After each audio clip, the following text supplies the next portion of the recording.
ತಮಿಳುನಾಡಿನ ರಾಮೇಶ್ವರಂ ಪ್ರಸಿದ್ಧ ಪ್ರವಾಸಿ ತಾಣ ಇದೀಗ ವಿಶ್ವ ಮಟ್ಟದಲ್ಲಿ ಗಮನ ಸೆಳೀತಾ ಇದೆ. ಇದಕ್ಕೆ ಕಾರಣ ಇಲ್ಲಿ ನಿರ್ಮಾಣವಾಗಿರುವ ವರ್ಟಿಕಲ್ ಲಿಫ್ಟ್ ಸಮುದ್ರ ಸೇತುವೆ. ಇದು ದೇಶದ ಸಾರಿಗೆ ಮತ್ತು ಸಮುದ್ರ ಮೂಲ ಸೌಕರ್ಯದಲ್ಲಿ ಒಂದು ಹೊಸ ಮೈಲುಗಲ್ಲಾಗಿದೆ. ರಾಮನವಮಿಯಂದೇ ದೇಶದ ಮೊದಲ ವರ್ಟಿಕಲ್ ಲಿಫ್ಟ್ ಸಮುದ್ರ ಸೇತುವೆಯನ್ನ ಪ್ರಧಾನಿ ಮೋದಿ ಉದ್ಘಾಟಿಸಲಿದ್ದಾರೆ. ಹೊಸ ಪಂಬನ್ ರೈಲ್ವೆ ಸೇತುವೆಯು ಸುಮಾರು 2.1 ಕಿಲೋಮೀಟರ್ ಉದ್ದವನ್ನ ಹೊಂದಿದೆ. 2019 ಫೆಬ್ರವರಿಯಲ್ಲಿ ಇದರ ನಿರ್ಮಾಣ ಕಾರ್ಯ ಆರಂಭಗೊಂಡಿದ್ದು 2024 ನವೆಂಬರ್ನಲ್ಲಿ ಪೂರ್ಣಗೊಂಡಿದೆ. ಸರಿಸುಮಾರು ಶತಮಾನಗಳ ಹಳೆಯ ಸೇತುವೆಯ ರಚನೆಯನ್ನ ಇದೀಗ ಬದಲಾಯಿಸಲಾಗಿದೆ.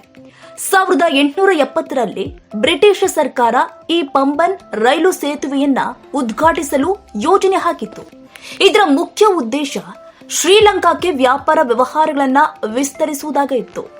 ಸುಮಾರು 2.2 ಕಿಲೋಮೀಟರ್ಗಳಷ್ಟು ವಿಸ್ತಾರವಿದ್ದ ಈ ಸೇತುವೆಯನ್ನ ಅಧಿಕೃತವಾಗಿ 1914ರಲ್ಲಿ ಬಳಸಲು ಪ್ರಾರಂಭಿಸಲಾಗಿದೆ. ಹಲವು ದಶಕಗಳಿಂದ ತುಕ್ಕು ಹಿಡಿದಿದ್ದ 110 ವರ್ಷ ಹಳೆಯ ಪಂಬನ್ ಸೇತುವೆಯನ್ನ ಇದೀಗ ನವೀಕರಣ ಮಾಡಲಾಗಿದೆ. ಈ ಸೇತುವೆಯು ರಾಮೇಶ್ವರಂನ ದ್ವೀಪ ಹಾಗೂ ಭಾರತದ ಮುಖ್ಯ ಭೂಭಾಗದ ನಡುವಿನ ಪ್ರಮುಖ ಕೊಂಡಿಯಾಗಿ ಕಾರ್ಯನಿರ್ವಹಿಸಲಿದೆ. ಇನ್ನು ಹೊಸ ಪಂಬನ್ ಸೇತುವೆಯ ವೈಶಿಷ್ಟ್ಯ ಏನಪ್ಪಾ ಅಂದ್ರೆ ಅದರ ಲಂಬ ಲಿಫ್ಟ್ ಕಾರ್ಯವಿಧಾನ. ಇದನ್ನು 17 ಮೀಟರ್ ವರೆಗೆ ಎತ್ತಬಹುದು. ಇದರಿಂದ ಕಡಲಲ್ಲಿ ದೊಡ್ಡ ಹಡಗುಗಳು ಸಲೀಸಾಗಿ ಕೆಳಗೆ ಹಾದು ಹೋಗಬಹುದು. ಹಳೆಯ ಸೇತುವೆಯಲ್ಲಿ ಇದು ತೆರೆಯಲು 35ರಿಂದ 40 ನಿಮಿಷಗಳು ಬೇಕಾಗಿತ್ತು. ಆದರೆ ಹೊಸ ಸೇತುವೆಯಲ್ಲಿ ಇರುವಂತಹ ಹೊಸ ಲಿಫ್ಟ್ ವ್ಯವಸ್ಥೆಯು ಕೇವಲ 5 ನಿಮಿಷ 30 ಸೆಕೆಂಡುಗಳಲ್ಲಿ ಕಾರ್ಯನಿರ್ವಹಿಸುತ್ತೆ. ಇದರಿಂದ ರೈಲು ಮತ್ತು ಹಡಗು ಸಂಚಾರ ವಿಳಂಬ ಕಡಿಮೆ ಆಗುತ್ತೆ. 531 ಕೋಟಿ ವೆಚ್ಚದಲ್ಲಿ ನವೀಕರಣಗೊಂಡಿರುವ ಪಂಬನ್ ಸೇತುವೆಯನ್ನ 2 ಉದ್ದೇಶಗಳಿಗಾಗಿ ನಿರ್ಮಿಸಲಾಗಿದೆ.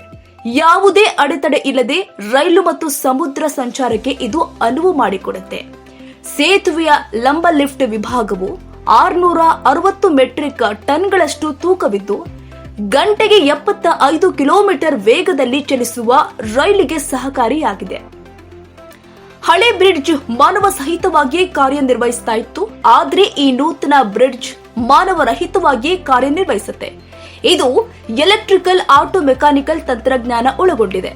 ಹಳೆ ಬ್ರಿಡ್ಜ್ ತೆರೆದುಕೊಳ್ಳಲು 45 ನಿಮಿಷ ಕಾಲಾವಕಾಶ ತೆಗೆದುಕೊಳ್ತಾ ಇತ್ತು. ಆದ್ರೆ ಹೊಸ ಬ್ರಿಡ್ಜ್ 5.3 ನಿಮಿಷದಲ್ಲಿ ತೆರೆದುಕೊಳ್ಳಲಿದೆ.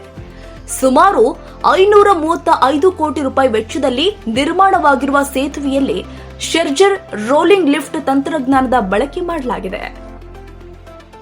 ತಾಜಾ ಸುದ್ದಿಗಳಿಗಾಗಿ ಶೇರ್ ಮಾಡಿ, ಸಬ್ಸ್ಕ್ರೈಬ್ ಮಾಡಿ, ಫಾಲೋ ಮಾಡಿ.